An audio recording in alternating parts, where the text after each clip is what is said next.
Welcome to Session 8. I'm assuming you've just watched Session 7, or you remember still what was on it, and we told you then that we're redoing both 7 and 8 because of some things that we learned in the process of doing 7 and 8 that we needed to correct, and I think that you have that on your mind. Certainly we have it on our mind, because we not only are redoing 7 and 8, we're doing 7 and 8 in pretty much back to back the same way that we did them yesterday. I want to share with you a little bit of intimate information with us, because this is Christmas Day, and we're together, at least most of our classroom, and we decided to try to get together today, and so we're, for the most part, in one place and working on these sessions at that time, and we'll have our experiment or our consuming together later in the day to be able to spend a little time together. And I'm going to ask the cameraman that has the camera on me to pan across these members of the classroom that are over to the side as I talk for a moment. And because I want you to get just a moment's glance at some of the class that's sitting there. They look pretty sober, don't they? They pan them once more and maybe they'll crack their faces. You need to get up on their faces instead of there. Get where we can see their faces. Try that once again. Okay. The reason that you can come back to me now. The reason that I wanted to do that was to also let you in on the fact that we had a little meeting in the wee hours of the morning discussing our update and the reason that we wanted to redo 7 and 8. And I also asked them, since we are together today, to sit in with us in this recording session, and for them to assist me by asking that nothing come out of this mouth or this vessel or this vehicle that isn't from T's mind, coming through T, and from our Father's mind, T and O's Father's mind, as it flows through T and through this vessel. If they concentrate on that and help me by remembering that, then maybe we'll be less likely to enter into subject matter that is unnecessary or irrelevant or not on the subject. To follow through from Session 7, we spoke fairly directly and personally with you as listeners at the end of that session. And in order to pick that up, I'm going to dive right in and be personal with you again, because I realize that you're about to be put in the position of, I guess I realize what a big jolt it is to your system, even though you might have identified it close to the end of that last tape with, as we spoke of the elect and as we spoke of those who are returning in order to complete their overcoming and enter our Father's kingdom. Even though you identified with that, we have to also face the fact that as you think of other things and you do other tasks, that identification begins to fade, and the forces and thoughts of this world have you question, goodness, if I've lost my mind and what is going on, and that's something, I'm not sure I need to watch that next tape because I could be going down a dangerous road. And part of the aspect of shortening the days at the end, or making whatever classroom might be remaining a short classroom instead of a longer one as we had, is many tests that we were put through, or this classroom was put through over years, you're going to be put through in a very compact, accelerated period of time, and I know that it's going to be hard on your systems and difficult for you to make the adjustment. And I'm going to go right ahead and even bring up another aspect of it that will make it even more difficult for you. But in a sense, it might make it easier for you because we're facing the facts. We're getting right down to reality. If, in fact, we are seeing, because we've talked a little bit about as our Father's kingdom relates to the human kingdom, and as the history books tell us, they relate on a basis of knowing through faith, and because they can't have us motivated by proof, we have to believe in them.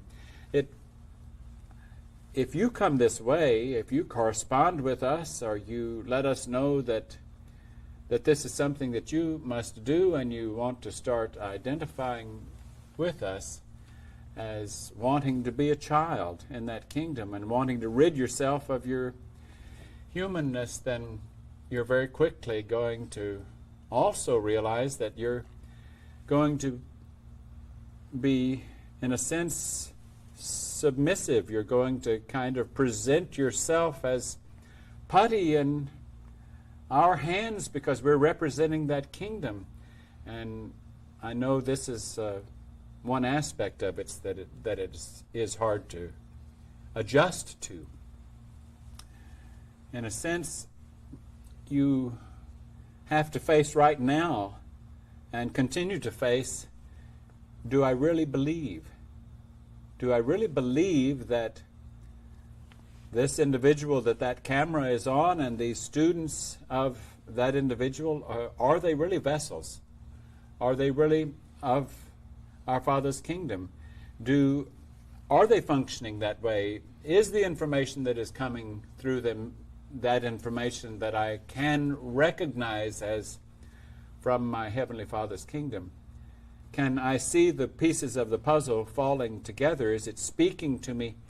And if it is speaking to me, then I have to also accept the more difficult realization that this is going to mean that I'm also going to have to get out of a situation where I'm simply watching this tape and do the things that this is going to begin to require as we get more into the specifics with you.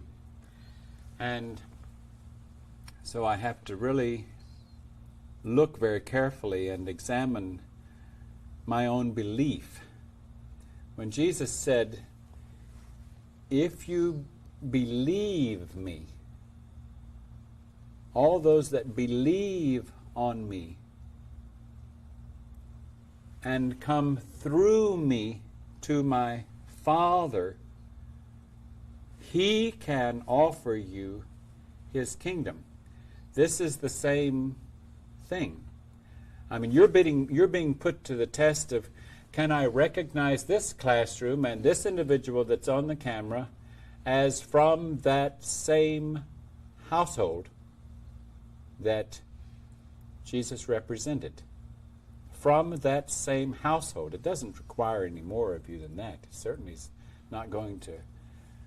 I mean, I hope we've gone through that. I'm not pretending to identify as anything other than a member of that household. And I know that I'm of that household, but the question is, do you know that I'm of that household? And if you don't, I don't want to talk you into it. It's a good time for you to put away those tapes or put them in the garbage can if you don't know that. Because now you're being put to the test. Do I recognize this information? If I do recognize this information and the information seems true, then I have to accept the packaging. I have to accept the vessels as being chosen from that kingdom to serve in this function. Now, in reality, that means that I'm actually going to take instruction from these students and from the one that said I'm Doe, and that instruction is going to get down to specifics and very literal and very mundane, and is going to give me help in ways I never thought that would be necessary in an overcoming process. I mean, the spelling out of the menu that I might consume, or the objects that might be purchased to use to brush my teeth with, and when I bathe, and how often. You know, one of the helpers here brought up that the way we discussed partnerships, or maybe this is one on one of the tapes that we've decided not to use, and we'll discuss it again, but they thought that the way I expressed it, you might be confused and think that partnerships go into the bathroom or to the to the cleanup area as a partnership, which of course they don't. But I just remembered that they had mentioned that the way I expressed it, they might have thought that they did, and so we clarified that. But the point is, we're going to get with you down to nitty-gritty. We're going to, if you come this way and you start asking questions, we're going to answer your questions, and you're going to have to realize how mundane those questions actually get. And you're going to say, well, you know, does it mean for me that maybe it would be more right for me to also wear loose-fitting clothing and not do the other things that we had discussed? And yes, you're going to be tested with, can I accept instruction about the particulars from these? That's a very difficult hurdle. Look at how many very, very religious individuals that when Jesus came and said, "It is the Father who speaks through me, and I can take you if you follow me. If you believe what he says through me, if you believe the words that come out of my mouth, and if you're a disciple of mine, I'll get you there." The ones who had the most trouble with it were the ones who were the most religious, because they couldn't accept the packaging. Because the packaging that Lucy had sold, or Lucifer had sold them, was so tinted and so Old English and so wrapped in such spiritual packaging that it was unrealistic, and it was like it had to be fulfilled. It's like wanted the bells to ring and the heavens to move and to be the beginning of a Spielberg film, something that was really showed all the miraculous aspects. It certainly couldn't be like somebody sitting on a tape telling me that they've come from the kingdom of heaven to help me get there, and that in order to get there, I'm going to have to literally and actually face all the little things, the little habits that I have, and change them in order to be a crew member and learn what crew membership really is. And yes, that is where we are. And as we go through more particulars in this session and the next one, you need to, if there is a next one, you need to examine your mindset and your willingness to yield, because our interest is this must be done quickly. Therefore, we know we're being used in the way we're presenting this information. We know we're being used to shorten those days, and that also puts the responsibility on those who might be the beneficiaries of this to move very, very quickly and be put to tests that might have taken us months or years to be put to, that you'll be put to many of those tests in a very, very short time. So we understand the trauma of it, and we'll help you with the trauma if you seek help in the trauma of it. But we have to also warn you and prepare you for some of these particulars. Who's next? And Sawyer, are you next on our question list? Yes, did you want to talk more about crew consciousness and like breaking the habit of having something when you want it? Yes, the little saying that we say there that's a big demon that we have to deal with is wanting what I want when I want it. That's it sounds kind of funny and a play on words, but it is a very real demon that most of us have to deal with in overcoming. And we want to try to help you understand what the reward is in overcoming that wanting what I want when I want it. And a parallel that we can use in approaching that issue is the astronaut program and the human space program, or NASA's program. It wouldn't work too well if this Atlantis goes up on a mission and they have a lot of experiments to do, and certain members of their crew, they have to knock out of certain experiments because the experiment required that they consume these items or eat. We use consume for that. If they consume these items, and certain members of the crew say, well, I've got a funny stomach and I can't consume those items, so we have to knock out that person then because he not sure that he could handle the freeze-dried or the powdered formula or whatever it is that they're going to be put to. And then another crew member might be, well, I get so sleepy I just can't stay awake when it gets to be 10 p.m. Earth time, so we knock him out of another test that only can be done at a period that might be registering on Earth as, midnight, and so that one's knocked out. So when we're getting rid of what we want to do, when we want to do it, it's really the opposite. We're liberating ourselves from structure that is there because of our habit, because of influences that we have listened to that said, I need this, and I'm a morning person, or I'm a night person, or I mainly eat heavier foods in the morning, and I don't eat those kind of foods, or all these ideas we have of we like things our way. We have to have them a certain way. The word here that we have to put in flashing neon light is flexibility. To become a good crew member, we have to have flexibility. So flexible that whatever instruction is given to the crew, we can easily move into. Even if it's sit in a waiting mode, we can move into. We can't say, well, I'm so impatient at times when we have to wait that at least give me some reading material. I can't just sit. And if I have that reading material, the lighting is so poor in here, I'm afraid I might have eye strain. So all these ideas we have of what we need in this circumstance, that makes us inflexible.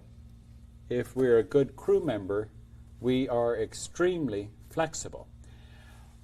Most of the work, if not all of the work, that our Father's kingdom does is done in crews and requires extreme flexibility on the part of the crew. It fits right in with what we talked about in our last session, and also working against identity, working against separateness, working against uniqueness, working against anything that is still of the human kingdom. Therefore, if what is of our Heavenly Father's kingdom is manifest to us in terms of in mundane ways as instruction for a crew of what a crew might do, what their schedule might be, what they might consume in any particular given period of time, it's not as humans look at the kingdom of God and think that, well, if this is given to someone consumed, then that must be morally or the godly way to consume. Thinking that it's, here again, it's that old English and that fancy packaging or that spiritual approach to it. They can't think of the kingdom of God as being very practical, very realistic, and just facing issues as tasks come up.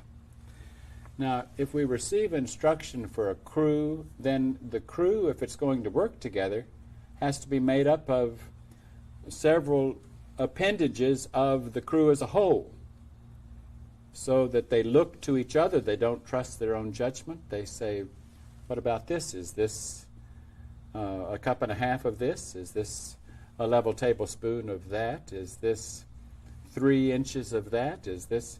They don't trust their own judgment because they know they can see things wrong. They can be inaccurate. So part of crew procedure then becomes having a check partner, someone to check with, and that always extends. That partnership then checks with another partnership and so forth, so that whenever it isn't, they don't feel that it can trustworthily be stopped at that moment of checking, then they go to a greater moment of checking or a greater extension of checking. So think long and hard about this business of all the ramifications of what I want to do, when I want to do it, and how that limits me, how that restricts me, how that knocks me out of being able to serve with a flexible crew that has an agenda, a task to perform. And in our Father's kingdom, the particulars about that task aren't all given up front. In fact, very little is given up front. They get one phase at a time, and it's when it's completed, then their crew chief says, we're ready for the next phase, if you're ready for us to perform a next phase, and then the next phase comes in. And the phase may be just one little instruction even at a time. And if the crew members start questioning it, well, I don't see why that's necessary, then pretty soon we're not really believing that it is crew function that we're developing here. We're interpreting it at a different level. We're trying to look at it from what it means to me. It interferes with me. I'm not sure I like that, or I'm not sure I really believe that that's what we're working on here. And I'm afraid that all of us are put to that test again and again and again. Is that really what these procedures are for? Because I don't know if we've discussed it, but our procedures change, and they change, and they change. Our diet changes, and it changes, and it changes. Our time of scheduling things change, and our partnerships change and change. What we can count on is change, and it comes pretty rapidly. And change gives us new opportunity to be more flexible, that neon word, and so that a crew member can function well as just an appendage, or as we use the illustration of a cog in a wheel or a spoke in a wheel, that if the wheel has a function to perform, then one spoke shouldn't sing louder than another spoke or require certain attention that other spokes don't require, or have in its mind something different.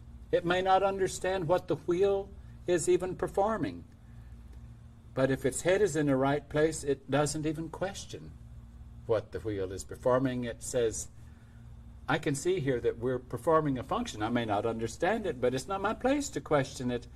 And I know that I'll be more inclined to be in a position where I can serve if I stop questioning, because then I'm not muddying the air. You know, I don't know if we've discussed it, because I keep getting confused of what we covered in session 7 and 8 that we discarded. But we have to bring up here the issue of telecommunication, because is that the term? Telepathy? Telepathy. Oh. Telepathy. We say, funny things come out of my mouth. I realized in listening to a session in one session I had said a on hands experiment when I meant to say hands-on experiment. And I think in the sessions that we did yesterday, one came out, well, I don't know what kind of rat pack you are, meaning pack rat. So a lot of things come out backwards, and we have to turn them around and try to adjust them. Mental telepathy is a human definition for a kind of communication that is common in our Father's kingdom. Now, and the reason we have to bring it up and discuss it is because we're not trying to point out, oh, isn't that neat that members of our Father's kingdom can communicate mentally. We're not saying that mental communication is the only communication, but there's a funny little thing that we may not have seen that this piece of the puzzle fits in there, but when Jesus said, if you even look at someone lustfully, you've committed the act, and you say, how could that have anything to do with mental telepathy? It has everything to do with mental telepathy. Because if I have a thought in my mind and I'm in our Father's kingdom, it can it is expressed at the moment that I think it. It is expressed. And even though my older member or the other crew members, they don't like to invade my privacy, they hear my thoughts because they have a communication of not having to use their vocal cords and their tongues. And so since that is their behavior, that is their technique, that is a characteristic of the suit of clothes that they wear, of their physical vehicle that they wear, then we have to learn how to have control of our brain, our tongue, our vocal cords, mainly of our brain, that we don't permit thoughts that would be negative or doubting or periphery or unnecessary, or that could clutter the air, because we're going to move into vehicles where thoughts are, the moment a picture is formed. You remember how in our last session we discussed that when a picture is formed in our heads of the knowledge that excuse me, that our Father's kingdom has shared with us, that picture is so big and it's so magnificent that it becomes evidence, it becomes proof to us of the existence of our Father's kingdom, and it becomes a picture that we can use to work with daily in our behavior, and that we can refer to refresh our memory so that we don't have to doubt the reality of our Father's kingdom. In that sense, faith then presented that picture, then it became evidence that we could utilize. So all this is interrelated and connected. We're sharing with you several little different ways at looking at the same picture at this moment. So mental telepathy is a very important aspect of crew participation, not letting thoughts enter our mind that can be an interference. Knowing that our older member can read that thought. I mean, if we have that thought, it just comes right to them. So we don't want to be screaming, "Oh, I don't understand what's going on here," in our thoughts. Why don't you explain to me what I'm doing here? You told me to do so-and-so, but you didn't tell me why. And so then pretty soon we become as a child, or an interference that really is not ready for that crew activity. We have to be put in more of a remedial situation because of our needless questioning and lack of trust and needing of attention, needing of explanation. It's something that we need to consider. Where do we go from there? Well, I was wondering, back in session 6, I think we left off, we were talking about some of the particulars, the techniques of overcoming sensuality, and I thought we wanted to go back to clothing, because a costume that we wear, and some of the aspects of that. Thank you for reminding me of that, and if I remember right, we felt that we didn't, when we were discussing costume or clothing that we use in the classroom to try to abide by the principles of how members of our Father's kingdom would present themselves if they had to wear the kind of vehicles that we are still wearing. We we left off, if I'm not mistaken, some little things that may not be that significant, but we feel like to mention them. Like we mentioned double pockets, that when we can buy shirts that have double pockets that we would prefer to, though we don't have a rule that says we can only wear shirts with double pockets. You say, why double pockets? Well, because it kind of helps take the emphasis off of shape, particularly like a female vehicle. If they have double pockets, it makes the vehicle less obvious that it's a female vehicle. And if we're getting into a non-gender mind place and behavior place where we don't want to identify at a gender level, then double pockets is one little thing that helps us with that. Another aspect of that same item is like where the length of our sleeves or our trousers might be. We've said they're loose fitting and we don't draw them together at the waist. We don't like for shape to be accentuated or exposed. So we're more comfortable if our arm is, for the most part, not exposed. So we'll wear our sleeve length either at the cuff or at the wrist, or turned back a time or two. That is easy then use of the sleeves, but doesn't expose that much of the arms. And we would certainly be uncomfortable in shorts or what a human would call a bathing suit. We're extremely uncomfortable when you've wiped things out of your memory and you're moving into a new behavior. I just can't remember seeing a beach full of bathers in our Father's kingdom. It's beyond my imagination that would be behavior in our Father's kingdom, to need to have a bathing suit or to expose the vehicle in that way.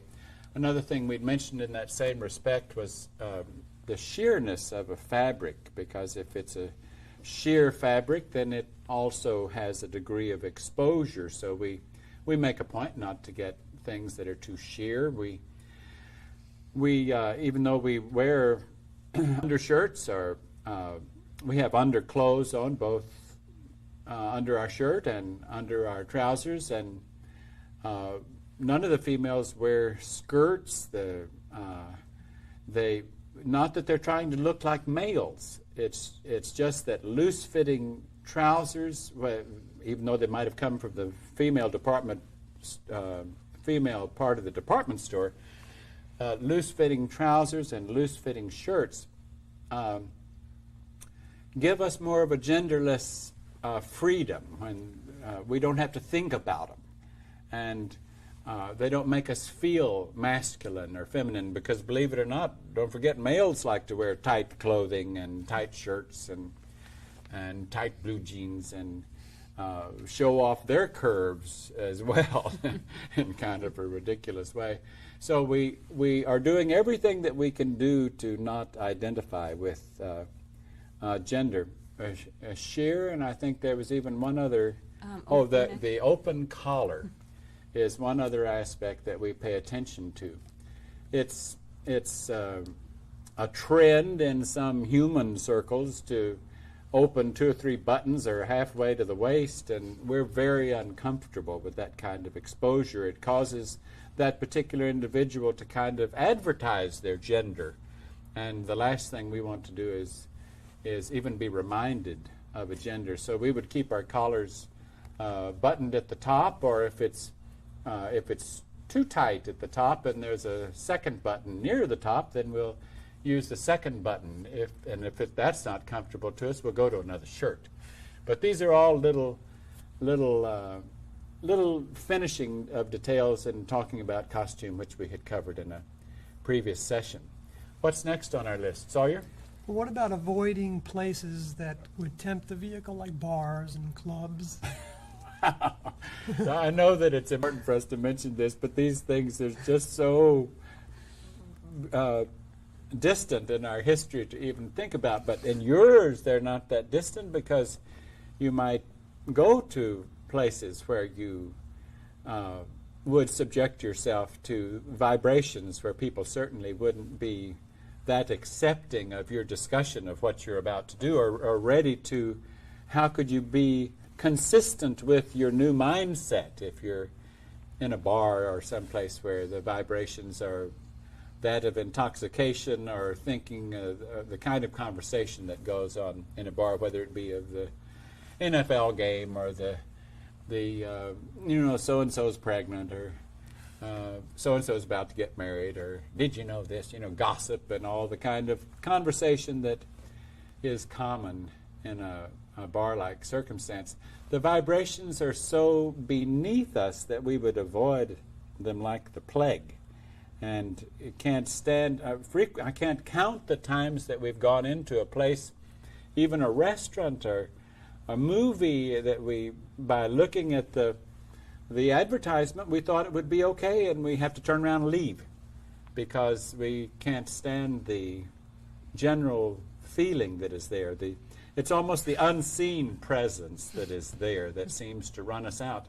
And we have to be willing to get into a frame of mind where we don't mind walking out or maybe going back up to the ticket office and saying, I sat in there for 5 minutes and that movie's not to my liking. I mean, if I can get my money back, I would. Otherwise, that's fine.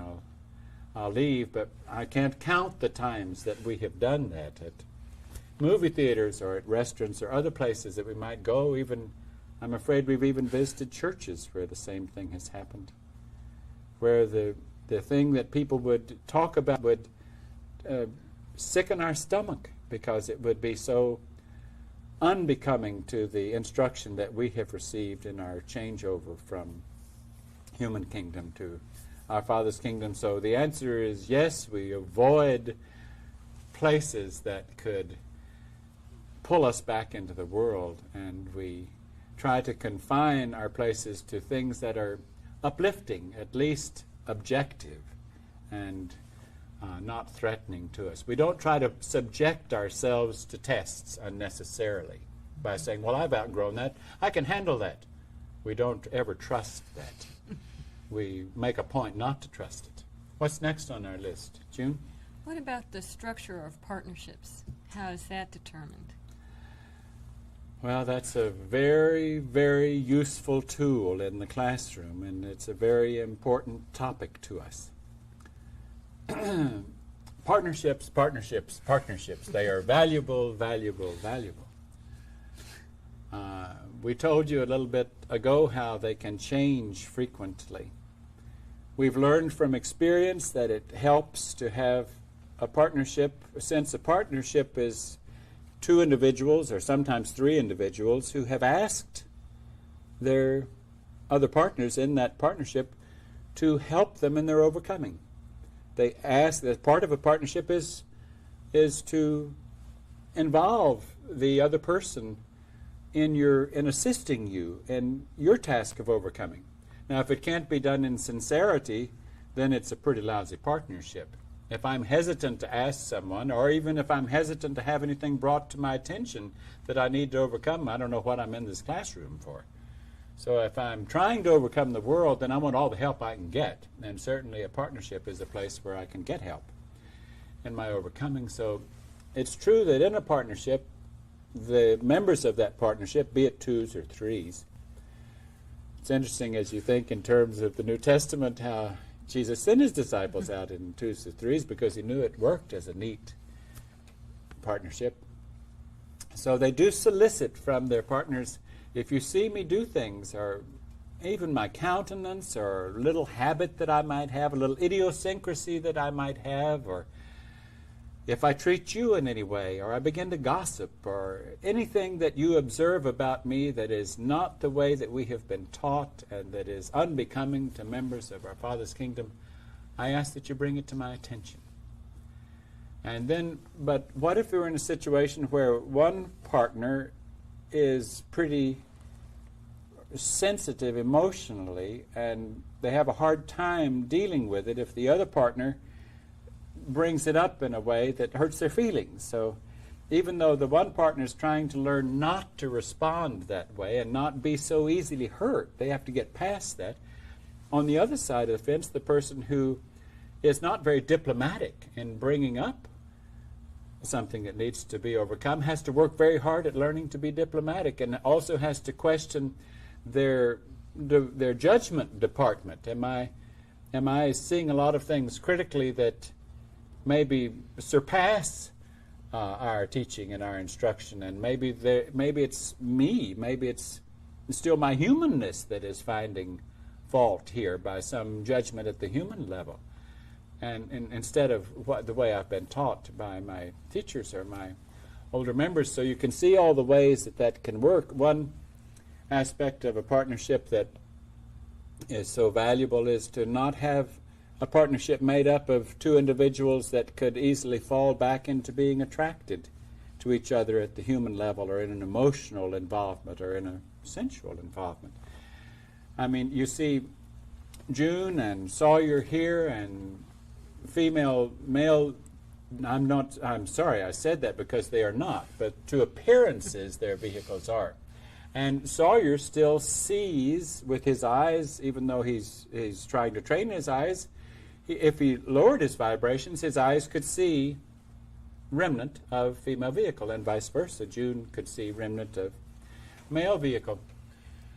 And so it's an important factor to, certainly for the most part, to not place vehicles in a partnership because they are not partnered, even though they have been given tasks where they are partnered for a period of time. They are partnered in the aspect of serving as teleprompter and helping me in this task. But when this task ceases, or the session is over, or they're not studying for the session, then they go back to their other partnership, which might have become their various partners, might be partnering for that period of time. But I'm just trying to help you understand that we don't put people in partnership situations that would test their overcoming or put that to the test unnecessarily. So if I'm still dealing with, even if I don't think I'm dealing with, but my teacher might realize that I'm still dealing with, then we wouldn't be partnered in a relationship where it's male-female. And we take all things into consideration as to how the vehicle might have had its orientation, whether it was heterosexual or homosexual, because in our Father's kingdom, those words don't mean any different than orange or apple. I mean, they have no more significance than that. They're two pieces of fruit, orange and apple. And as far as our Father's kingdom is concerned, that's two aspects of sensuality, reproductive activity, side issues of the human kingdom that is completely inappropriate, not therefore bad and ugly, but it's not done. It's not needed. It's not a behavior that is there. Remember, babies are not born in that kingdom from a female's womb.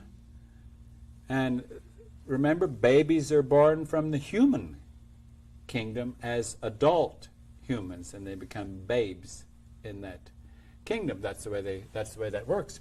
So everything we can do to make a partnership work, we don't like to put them to the test. If let's say sometimes partners might be so much of the same mind and the same faults and not be able to recognize those faults that it doesn't work.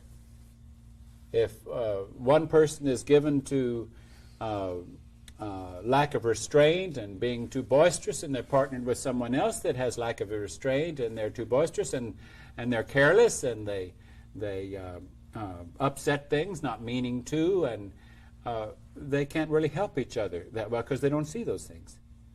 So it helps to kind of calculate, and we get instruction to calculate a partnership in areas that they can be helpful to each other. And never can one partner cover all the needs of another partner. That's part of the reason why partnerships are frequently changed in order to have us, what are we trying to become? Flexible in neon signs, so that we can serve as a crew member without having to require special attention or having to deal with things. What's next on our list? Sawyer? Well, can you talk about how death and disease, this is, I guess, off the subject of sensuality, but death and disease can bring you closer? I think that we should address that, and because it can help us understand. Well, let's take what we have talked about, how in our Father's kingdom, death is not when the vehicle falls away. That when the vehicle falls away, it has little or no effect on the soul. And death only applies to the soul. So when a vehicle drops, it's not affecting the soul, then death does. But humans use term when the vehicle falls. Now there is a little bit of something that happens when we lose the vehicle that can help us, because frequently when a person is traumatized because they're about to lose their vehicle, that they turn closer to God, or they try to clean up their act a little bit and examine whether or not they are maybe going to their Creator, or that maybe this world is over for them, and so they're wondering about, well, let's face it, there's not much time they can make much significant change in their behavior or their likes and dislikes or becoming a crew member, but they can start trying to get a little closer in their consciousness to their God. They can start to examine their values, and therefore if that soul then leaves that vehicle, while examining that, then that means that that soul, as it enters another leaf of the human perennial plant, that it has a clean start, it has a fresher start with a goodness consciousness, looking to try to be something good. Or it may not have left that previous plant with that consciousness, and it would not enter with it. But death can be taken advantage of in the same way a so-called terminal disease puts us in the same thinking. We begin to question how we're going to spend our time from here till the end of our life, even though it isn't the end of our life. It's just when that particular plant, which is very, very temporal, when you think about perennials. But it can be used to get us closer, so that even AIDS or any contagious disease, any disease that is big on the list, or that humans might put in the category of plague, and can be thought of as a definite positive. Not a positive in the way that it's getting rid of the oranges. You know, why are the oranges so bad? I mean, it doesn't make any sense. It's a positive in that any disease can make us re-examine our values and make us question, why am I in this position? Am I put in this position? Where's the positive in this? If the positive is to make me think, should I be getting closer to my Heavenly Father? Should I become, in some people's eyes, more religious, which might be a turning point? In some instances, becoming more religious is not a turning point in the right direction. It can be a turning point in the wrong direction, because the religion they might be turning to is so filled with misinformation. And where does Lucifer like to put the strongest misinformation? In the religions that should house the realistic heritage information of our Father's kingdom relationship with this age in this 6,000-year period. So back to the question, death, disease, even though we know it is not death, those two traumatic situations can serve in a very good way to help a soul re-examine their condition. Why am I in this position? Make a positive of that. It's one problem with the concept of understanding reincarnation is that Lucy dives into that one too and colors it. He has you thinking that, you know, I've got to watch because I may come back as a bird or a monkey, or like the Hindus thinking like such a caste system that I can't get out of this caste system until I have so many incarnations in that, and then I'll work into another caste system and I work into another caste system. I mean, our Heavenly Father's kingdom, in a sense, doesn't even really want us to understand reincarnation, because then we want to involve ourselves in past lives and get life readings and know where we were in the life before and the one before that. All that can do is against us.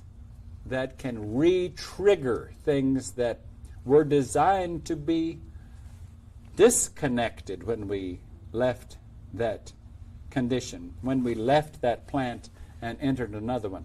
Even though it's true that at the time we leave a plant, we're going to come right back into the same plant. If we were still tied to that plant, we're going to come right back, work our way right back into the same addictions if we still had those addictions.